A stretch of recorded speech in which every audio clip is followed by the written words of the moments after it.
2005年11月13日，哥伦比亚内瓦多德鲁伊斯火山发生爆炸，大量的岩浆和石角一直对山头喷出来，甲附近几个乡镇引起，造成将近25000人死亡，数千人受伤，是20世纪上严重的火山灾难。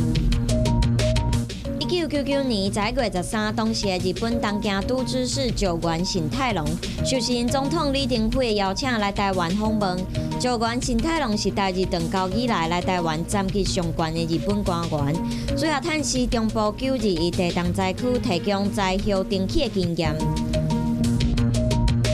2005年11月13日，法国巴黎受到恐怖组织 ISIS 的连环攻击，3位自杀炸弹客攻击法兰西体育场，然后巴黎咖啡馆、餐馆、还有电影院拢发生大规模的枪击案，